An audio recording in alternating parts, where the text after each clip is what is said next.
It's Crossover Thursday here on the Locked On Podcast Network. Locked On Steelers, Locked On Niners, coming at you with previewing the season opener for both teams. Let's get into it. You are Locked On Steelers, your daily Pittsburgh Steelers podcast, part of the Locked On Podcast Network, your team every day.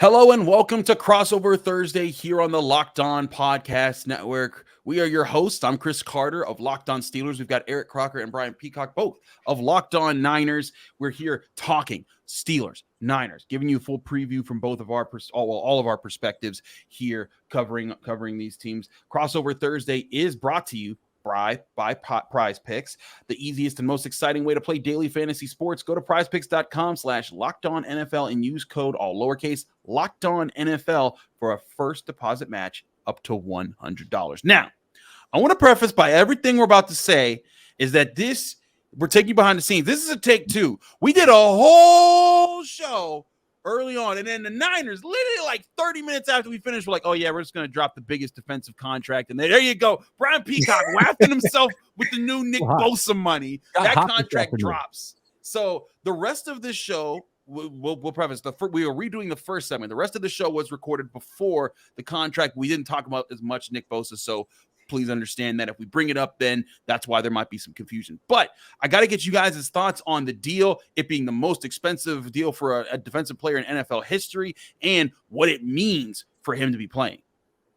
I think most of it, we kind of assumed that he eventually would sign, and maybe even like whether it was today, tomorrow, or so. But I didn't think that they would drag this out too long. I think a lot of what we talked about still kind of remains the same. Not as much with him just potentially not playing in this game. He will play, but how much? And then my biggest concern with him playing was, how do you prepare for an actual game to be in game shape? Because first of all, Nick Bosa, he is the professional of all professionals. His body's in tip-top shape. Works out, he probably 7% body fat at 265 pounds, whatever he is. But there is no substitute for really working against other guys that push, that pull, going 100% or close to 100%, as opposed to just training and not even coming close to 100%. So the soft tissue injuries, that's still a worry to me as you head into Pittsburgh. So now the question is the snap count. Like, how many snaps does he get? To where you keep it to where it's like, okay, we're trying to ramp him up a little bit, but we also want him to be effective in this game. Kyle Shanahan spoke about the deal and was asked if Nick Bosa would be playing. And he said they don't know for sure how much. They're going to have to see him and get him in. But he said he knows how Bosa's wired, and he fully expects an in-shape Nick Bosa to walk in the door in Santa Clara at some point on Thursday. And he said, unless he's got like a beer belly or something like that, he's going to be out there and he's going to be playing, but they're not sure how much. And he's definitely not going to have a beer belly. And I actually heard on local radio just now on my way back home to record this again is Cheryl Bosa. Nick Bosa's mom was on the radio, and she was talking about what it was like and what he was doing without his brother, because his workout partner is Joey Bosa down there in Florida. And when Joey Bosa went to camp, and Nick didn't, he stayed back in Florida with his parents. And so John Bosa, his dad, former NFL player, became his workout partner. So what he would do is he would get up in the morning, they would do their running work, John and Nick Bosa would. He would come back, mom would make breakfast, which consisted of not 2, not 4, but 6 egg omelets plus egg whites on top of that.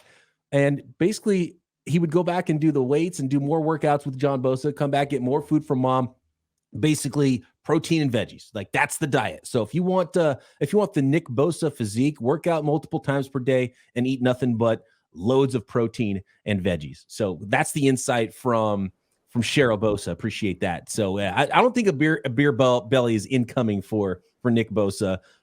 How much practice he gets, there's going to be like at least one walkthrough, and then Thursday, it would be hard to even imagine him coming in off an airplane, getting a physical, and then doing a full practice even. And he would have an opportunity to do a full practice potentially Thursday, then one more walkthrough before the game, but he'll at least get some practice work in. So not even sure if we'll get a full practice. and not sure how much he will play, but he will be on the field for the 49ers, barring a beer belly on Sunday. Listen, I like eggs, but that's ridiculous. But hey, that's what you do when you Nick Bosa, baby, when you're a defensive player of the year. And listen, the Steelers have the other defensive player of the year in TJ Watt, and I think it's really cool to see it. We're definitely both going to see both of them lining up against each other. But from the Steelers' perspective, this was what they knew all along. Like Mike Tomlin said it on Tuesday. I even talked to Dan Moore on Monday, the Steelers starting left tackle, and he was like, we're preparing as if Nick Bosa is playing and going live at 100%. There is no reason to assume that man is not going to be on the field. And this is something we've seen before, even just with the Steelers. As recently as TJ Watt a few years ago when he had his hold in, he practiced like alongside the team, but not with the team. And as soon as like week one was coming there, they got a deal done. He was good to go. Same thing happened with Minka Fitzpatrick and with Deontay Johnson. I even know of a story before I was even covering the Steelers. There was one time Troy Polamalu was in the middle of a holdout type of situation with the Steelers. He literally signed his contract getting on the plane to the week one game 1 year. That's the kind of stuff we knew this was going to happen. But Eric and Brian, you both bring up good points about how tuned his body is going to be football-wise. I've talked to NFL guys like Ike Taylor who say, like, listen, there's the whole reason in preseason and training camp why you're having so many padded practices, because you got to condition your body to take contact, take hits, and then recoup at the end of the day. And then next day or 2 days after that, you're going back at it because you have to get your body used to that kind of stuff. And that's where if your body isn't used to that, Erica brought, that's where the soft tissue injuries happening. I'm sure the Niners want to avoid that at all costs. In the recording that we eventually are going to kind of erase, right, that y'all will hear, I think I referenced the 2020 preseason where they did not have those preseason games. There was very limited touching going on in training camp, and you saw an influx in soft tissue injuries and just injuries in general heading into that 2020 COVID season. So obviously this is slightly different because, he's kind of been, away, but training, but there's still not that push and pull on your teammates, not that going 100% against a guy like Trent Williams in practice, not that, going 100%, even if it's for just 10 reps in preseason games. You don't get any of that to kind of prepare your body for what's going to happen Sunday. And that's going to be a knockout, drag out game where everyone is just all in. And I don't see how you can be Nick Bosa or anyone else and go to that stadium and not be going 1,000 miles an hour, right? And just trying to push your body to something where it's like, well, I always do this. It's not just you're likely like kind of opening yourself up to an injury. Yeah, and this decision is going to go above Nick Bosa's head. It might even go above Kyle Shanahan's head. In some ways, you might have to save those guys, those competitors, save them from themselves without overdoing it with Nick Bosa, because you don't want another long-term injury to occur when you just signed a long-term contract with your superstar player. So they got to be smart with him. He'll be on the field. How much, I don't know. But it got me thinking a little bit, Chris, and I want to ask you this. Sure. Because the numbers that came in here, 5 years, $170 million. So that's $34 million per year, 122.5 guaranteed. I wonder if TJ Watt is going to show up on Sunday if he looks at that and says, hold on a second. $6 million per year more than what I'm getting right now? Yeah. So, I don't want to plant any seeds, but Steelers fans, look out. We might have another negotiation before Watt's contract is over if he wants to go back over the top of the Bosa fan. It is a question that happens a lot in sports now, right? Because if whatever contract you sign, like Nick Bosa is going to sign this deal, and next year, whoever's the next edge rusher that comes up, they're going to sign a deal. Then they're going to want more than him. It's going to keep pushing and pushing, and it's going to be in that spot. And then it just depends on the trust or the value that the player has in the contract or the team that they're with. Because TJ Watt could be like, you know what, I'm the best defensive player in the league. I deserve more than that, and it could come down to that. $1 million per year less. Right, exactly. Or at least, get it closer to what Nick Bosa is doing. But the Steelers have had a really good history with most of their players to kind of, when that happens, they understand it, they work with it, and then the Steelers work something out with them in their next contract or restructure and find ways to make that work. They did that with Antonio Brown for many years. There were several times that receivers got paid higher than him, and then they would find a way to appease him. And then, of course, eventually Antonio Brown went full Antonio Brown. But I think that you're absolutely right. That's something to consider, but I think the Steelers are going to be prepared for that. Certainly Nick Bosa resetting the market for edge rushers, I think, is something that everybody's looking at for who's going to have to pay next. And I'm already getting phone calls. My big brother diehard Dallas Cowboy fan, he immediately called me and said, "Gosh, like Parsons is gonna tear the Cowboys apart with whatever contract he gets." Oh yeah, he's going to get more than 34 per year. That's for sure. You know who's actually the big winner today is Brian Burns, who's kind of holding in and talking about maybe he won't show up to play in week 1. He's not going to get Bosa money, but he might get a lot more than he may be expected to get earlier on this offseason. I think the Carolina Panthers maybe should have inked something a little bit before this new Bosa deal came out. That's like the new strategy, right? Like contract wise, like get ahead of everything. Like the Chiefs, initially when the Chiefs signed Patrick Mahomes to this deal, there were a lot of people that were like, man, that's a ridiculous deal. That was the smartest deal you could have signed, because now it don't matter what Joe Burrow signs for it, Justin Herbert. You got him locked up for so many years, and that works. And he's happy with it. He's excited about what he's doing, and he's happy with his money. That's certainly something to consider, guy. You know, get your deal out of the way when you see another deal for a player who has a higher pedigree than yours.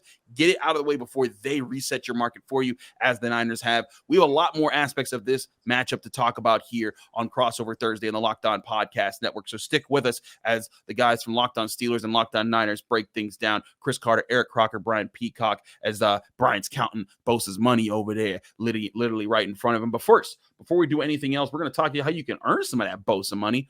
That's by going to Prize Picks. Prize Picks is the most fun that anyone can have, winning up to 25 times your money this football season. Just select 2 or more players, pick more or less on their projected stats, and place your entry. Prize Picks is a fun new daily fantasy game that everyone needs to start playing right now. You're killing me, Eric. You're showing me your dog waving at the screen, and I'm having a hard time focusing because it's a cute dog. But Prize Picks is so easy to play. I'll just pick 2 to 6 players. If you think you have a beat on their day in fantasy, all you have to do is choose, are they going to get more or less than their current stats? And you can make as many entries in Prize Picks as you want and win up to 25 times your money on any entry. This week on Prize Picks, look at Saquon Barkley getting more than 60 yards and Patrick Mahomes getting more than 2 passing touchdowns. Those 2 things hit, and you just made some money on Prize Picks. When there's weekly promotions that can lead to big payouts like Taco Tuesday each Tuesday, Prize Picks discounts select player projections up to 25% to provide even more value. And it's all sports. Download the Prize Picks app or go to prizepicks.com to sign up and play daily fantasy sports.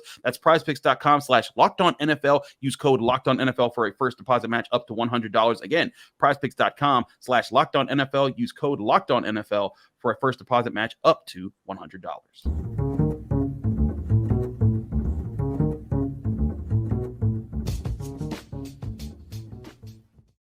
We're back here on Crossover Thursday here on the Locked On Podcast Network. It's the Steelers-Niners crossover episode. Chris Carter, your host here of Locked On Steelers, but we've got a Locked On Niners host as well, Eric Crocker, Brian Peacock, breaking things down in this matchup.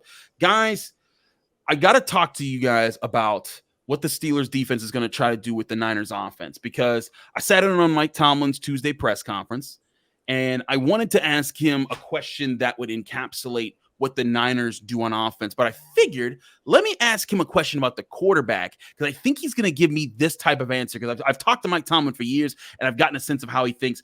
This is what he responded to when I asked him about Brock Purdy and what the Niners do on offense. Mike, what kind of keys does your defense have to focus on for a quarterback like Brock Purdy when he hasn't had a ton of tape to study over the past? It's less specifically about Brock Purdy, and it's more about how Kyle Shanahan chooses to utilize his quarterback within the schematics of what it is that he does. And so whether it's Purdy or Darnold or Garoppolo or anyone that, Matt Ryan or his days in Cleveland, we just see very similar things in terms of their approach to football. It's very quarterback friendly. It doesn't put them in a lot of adverse circumstances. It keeps them on schedule. And in doing so, it minimizes the potential for negativity. It's a great platform, particularly for a young guy to play and gain experience. And I think it's reflective of Purdy's journey a year ago and their collective journey a year ago. But I imagine his growth and development and that experience has him and them ready to take another step, just like we are with our young quarterback. I think it's very interesting that Tomlin at the end there throws in that, we have a young quarterback too. We try to keep him on a schedule. Can you guys talk about what Shanahan does to make life easier in the quarterback, and how that's not a diss of Brock Purdy? It's just an acknowledgement that the NFL is a fast-paced game. When you got a young quarterback who's getting used to that pace still, even if they're in their second, third year, they need systems like this to make things easier for them while the team tries to win with the roster around them. I think one of the best things that Kyle Shanahan does is understand defensive players' rules and how to use those rules against them to kind of free up certain areas of the field. And once he has a quarterback that sees the field the same way he does with the things that he's trying to attack, that's when Kyle Shanahan will have a very efficient quarterback. And as Tomlin, kind of alluded to, being quarterback friendly, right? There are difficult elements to the offense with the timing, the rhythm, and kind of trusting that what Kyle Shanahan sees is going to play out that way. But once he has a quarterback like Brock Purdy who kind of trusts him and says, hey, I'm just going to throw the ball where Kyle Shanahan tells me to throw the ball and do what he says, that's when you see it kind of clicking. So they do a lot of window dressing. 49ers will likely motion more than any other team to try to figure out what you're into. But also, hey, are they going to take the cheese, right? And the cheese might be Christian McCaffrey. The cheese might be Deebo Samuel. And all that's going to be is a decoy to hit one of the other guys or get the ball in the hands of a guy like George Kittle or Brandon Ayuk as well. So a ton of weapons all across this offense. And I think that really helps kind of minimize the mistakes from a young quarterback and not have to make him this pure drop back passer where now everything is predicated on you to kind of read an entire field or entire defense and make the right reads time and time again. Kyle kind of has those reads built in based on what he's getting from the defense. Yeah, to piggyback off what Croc just said there, I think the 49ers were second in the NFL last year in pre-snap motion, and I think the team with the most was Miami and Mike McDaniel, who came over from the 49ers system. And Brock Purdy had probably the most telling answer last year. When you realize why Kyle Shanahan likes Brock Purdy so much, when Tom Brady and the Buccaneers came to play the 49ers and the whole stadium's chanting Brock Purdy's name, right? And Brock Purdy's dad is in the stands, like in tears. It was one of the most amazing moments I've seen covering the 49ers. It was like, wow, this is unbelievable. And after the game, they're asking Brock Purdy, like, what is going on right now? How are you doing this? And he's like, oh, I just do what Kyle tells me to do.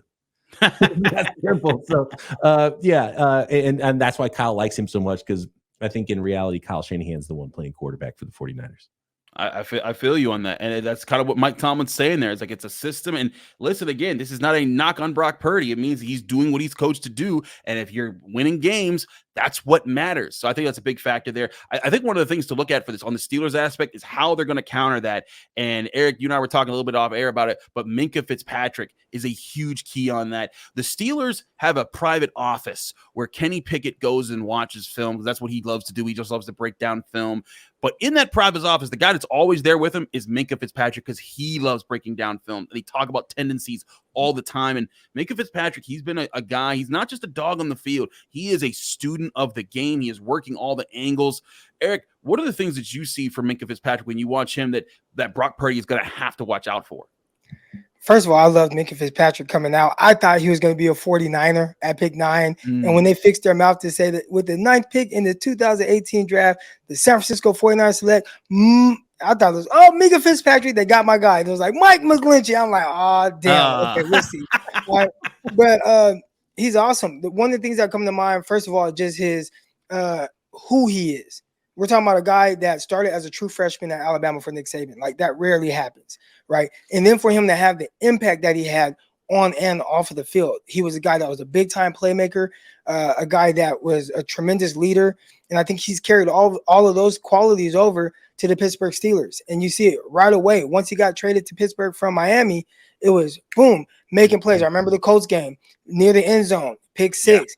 Taking away the ball. I think he helps some of the other guys, and adding a guy like Patrick Peterson to that defense, a heady veteran as well, and get the younger guys on the same page as the veterans. But as it pertains to Minkah Fitzpatrick and just what he does on a play-to-play basis, I think Kyle is kind of, he has to know, where is Minkah Fitzpatrick lined up? Is he going to be down? Is he going to be back? Is he going to be just a single high guy? Are they mixing up his defense? Are they disguising? Are they going to have him rolling late? And we talked a lot about Brock Purdy and things he does well. Another thing he did not do very well, one thing he didn't do well was put the ball in harm's way a good amount of times, and it didn't burn him last year. So in training camp, he did have a tendency to throw a lot of interceptions. Is he trying different things?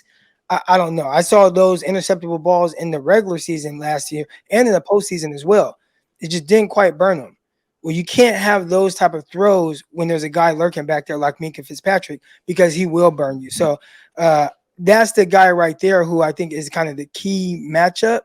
And it's really Minkah Fitzpatrick versus Kyle Shanahan, and how Kyle Shanahan maybe tries to get Minkah off of his mark a little bit.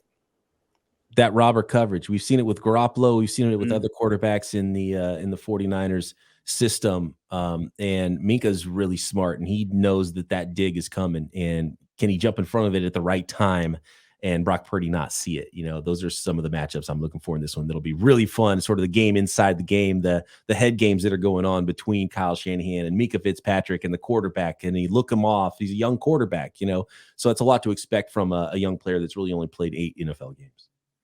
I agree that is a lot to expect. And I'll say this too, adding to both of your points about Minkah Fitzpatrick, the Steelers have had a lot of veterans to their secondary, guys like DeMonte KZ, guys like Keanu Neal, guys like Patrick Peterson, Levi Wallace. Those are the guys that make up the secondary. Joey Porter Jr. will be out there a little bit, but they've added so many guys. And now Desmond King, even most recently in free agency, they want to use Minkah Fitzpatrick in so many different ways. He is lining up all over the field in preseason, in training camp.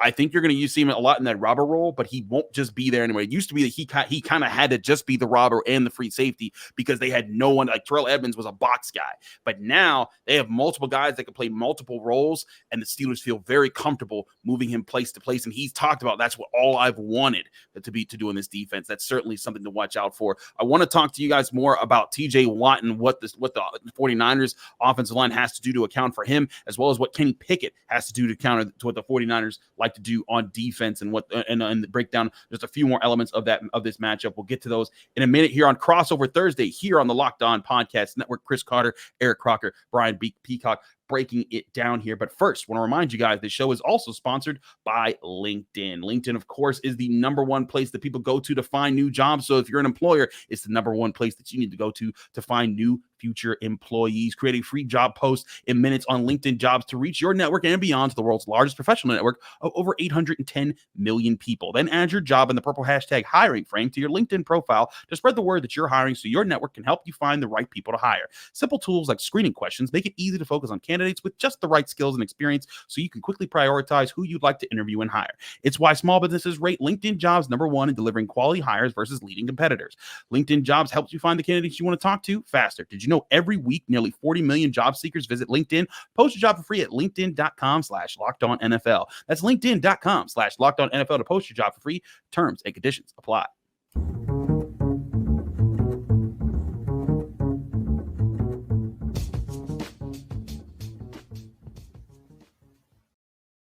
We are back here on Crossover Thursday here on the Locked On Podcast Network. Steelers Niners being broken down by myself, Chris Carter, Eric Crocker, Brian Peacock. Guys, let's talk about, we talked about Bosa and the Steelers offensive line and how that could be a big relief for the Steelers if Bosa isn't playing, but TJ Watt is playing. And let me tell y'all a little quick story about training camp, because there was at one point in the early part of training camp, I saw Darnell Washington just straight up stonewall TJ Watt. And I was like, whoa, the rookie tight end just took out TJ Watt. And then I didn't see TJ Watt making plays for like the first week and a half of training camp. And I was like, and so I was thinking to myself, is he okay? Or is the injury from last year still a problem? What's going on here? So then I said it on a Post-Gazette podcast here in Pittsburgh. I was like, maybe there's something wrong with TJ Watt. I don't know, but maybe he's just holding back.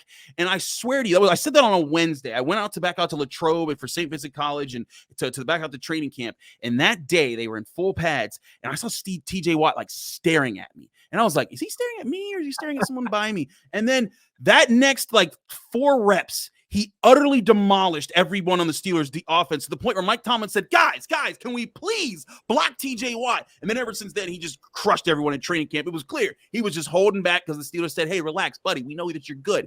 So he's going to be raring to go in this game. What is it about the Niners? What do the Niners have to do to help McKivitz and face him? And who is McKivitz? Could you break down the right tackle that he's going to be faced lining up against for this game? Yeah, Colton McKivitz was a 5th-round pick a few years ago. He had the gold helmet designation on the 49ers draft board, which is someone who meets the toughness, character criteria, and maybe not so much the athletic part of it. And you could be an athlete too and get the gold helmet, but you're wired in a way that they believe in you as a player and you're going to get the most out of your ability. And he was actually waived after his second camp with the 49ers, got it back to the 49ers practice squad, and then and I think it was a wake-up call for him, and he admitted that. And then He's made his way back onto the 49ers roster and played so well in spot duty for the 49ers the last couple of years that they felt comfortable letting Mike McGlinchey, and I think it was the right decision, walk in free agency, and gave the starting right tackle job to Colton McKivitz. So he's not going to wow you as an athlete, but he's smart and tough.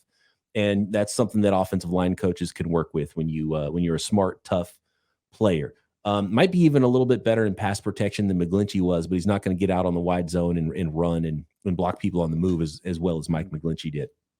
But there's still, some unknown there. And he's got a huge test to start off with TJ Watt. And I have a feeling the 49ers are going to help him out. So, I mean, if we're looking at our prize picks selections this week for the 49ers offense, I would probably advise to go with the overs on guys like Debo and Christian McCaffrey and go with the under on someone like George Kittle, who's banged up coming into the week as it is, but he might be helping out Colton McKivitz because he's a really good blocker as well, just to make sure that, like you mentioned in practice, if an honorary TJ Watt wants to wreck the 49ers offense and Colton McKivitz isn't up to the one-on-one challenge, I don't think Kyle Shanahan wants to go through that problem. So let's get TJ Watt blocked so we can do the other things we want to do on offense. I'm terrified of TJ Watt. Just again, what I've seen him do to opposing quarterbacks, like just the playmaker that he is. And anytime he's on the field, he's one of those guys you have to count for. And I feel uncomfortable having McKivitz kind of, obviously he's been with the 49ers for a few years, but as a starter, like, hey, you're going in, you are the guy. That's a role he hasn't really been in. And the first time that you get action and being the guy, you have to go up all game against a guy like TJ Watt, who, I mean, when he plays a full season, he's going to be up for Defensive Player of the Year, like every single year. So that worries me a little bit. And obviously, it kind of, that trickle-down effect I talked about with Nick Bosa, but there's a trickle-down effect with that. There's a quarterback start to kind of throw the ball before he truly wants to, right? And we saw the 49ers in the Philadelphia Eagles game. Big drop back. You see your quarterback being patient, letting the play develop. Then he goes to throw the ball. Boom, his elbow gets hit, and it tears his elbow up. He has to get surgery in the offseason. Well, you don't want your quarterback to have to rush through his reads and progressions because McKivitz is having a tough time with TJ Watt. And that's probably what I expect to see more times than not. I think that can kind of throw off the timing and rhythm of your offense a little bit. So I'm hoping that McKivitz comes out and says, hey, I know Mike McGlinchey, he's been the guy, and they've kind of moved McKivitz around here and there, have him in the interior at different times, but I'm ready to take on this challenge of being the starting right tackle for the next however many years. And Chris, I wanted to ask you a question real quick about TJ Watt and Sure. even Alex Highsmith on the other side. Like, where did those guys win? What makes TJ Watt so great? Because we're over here acting like, that Trent Williams is going to throw a perfect game every time. He might lose a rep to a player as good as Alex Highsmith, And so what makes those guys tick? How do they win against opposing offensive linemen? They have gotten so much sharper in their approach to each snap. They start the same way so that you can never tell which way they're going, and they're getting so much more direct, and they're cutting out the wasted movement that goes into each of their pass rush moves. You can see it. TJ Watt's had that for a couple years now, but Alex Highsmith, after almost every Steelers practice, or during Steelers practice, when the defense comes off the field, I see Alex Highsmith and TJ Watt go over to a corner, and they'll just be like working like karate moves. And they're just like, this is how I do that. I do this and that, and they're just getting sharper. And then like a couple years ago, Alex was kind of raw. He really just had a spin move, or he would just try to bull rush you. But now Alex Highsmith can work about 4 or 5 different moves. He can get around you in so many different ways. And now he's learning how to combinate off of them to set you up with one move to get into another. And that's one thing that they have gotten so good at. And here's the crazy thing. We're talking about these two, right? Nick Herbig, the kid that they drafted out of Wisconsin, he's picked up on all this. Perfect. To the point where TJ Watt said he taught me a move. And I went to Nick. I was like, Nick, he's just messing with us, right? He's like, no, actually, I did show him a move. And I was like, what? And so I think that what makes this group so good is that they are so technically sound at their pass rushing ability. I want to get to this before we get out of here because we all got a lot of stuff to do heading this week. But quick thoughts from you guys. If you're Kenny Pickett, and this is your first start in a year where you're known to be the starting cornerback and you're going against the team that was the #1 defense last year, what is the big thing he has to focus on to stay alive and avoid the big mistakes and he makes some plays against this defense? I think taking advantage of an opportunity when it's there. I remember in the Miami Dolphin game, there were opportunities for Tua to make some throws, and he just missed them. Like almost every time he hit the first one that went for a big gainer, but outside of that, he hit one later to Tyreek Hill. He was very inconsistent with his location of his passes throughout majority of that game. So for a guy like Kenny Pickett, one, you want to get the run game going, so that kind of takes a little pressure off you and makes you keep the 49ers defense a little bit more honest. And then once you could do that, if there's an open receiver, you have to hit him, because if you don't and you're off at all, one thing the 49ers did extremely well last year is take the ball away. Like, they will pick off passes, and a lot of times it's off of a tip or an errant pass here and there. And between Hufanga and Gibson, those guys are both big-time playmakers. Gibson is a guy who has 32 career interceptions. All right, so if there's a pass that's kind of slightly off or it's tipped or whatever, they will be there to kind of reap the benefits of that. So you can't be off. You got to make sure that you are really precise with your throws against the 49ers defense. Brian? When I look at Purdy in this game and really sort of that matchup with Purdy and Pickett and how different they're going to win, because they're both second-year guys and you don't know exactly what to expect. And I think it's sort of a popcorn game because of how physical it's going to be. And you're going to go to Pittsburgh and get a physical team there. And the 49ers try to bully teams as well. But the way that Purdy and Pickett win, even though physically they're not that different, I think, with their strengths and weaknesses, Pickett does throw a nice little deep ball. And with the 49ers offense, and especially this week with the way I think they will operate, like, the back seven better be ready to tackle on the Pittsburgh Steelers. I talked about it being more of a Debo and a McCaffrey game than a Kittle and Ayuk game potentially.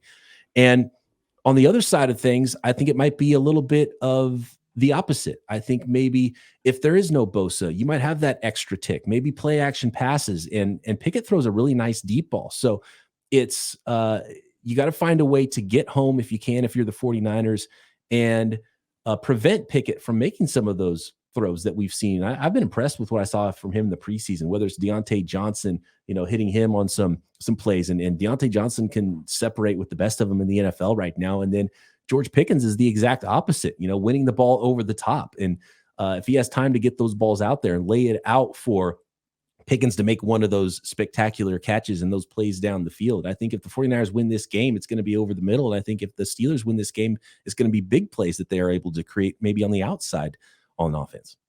Absolutely. There's still a lot more to break down. We'll both be getting at it on both of our shows for our Friday episodes here on the Locked On Podcast Network. From Chris Carter, Eric Crocker, and Brian Peacock, thanks so much for joining a crossover Thursday episode here on the Locked On Podcast Network. We'll see you Friday, breaking things down and giving you our final predictions for the big Week 1 showdown.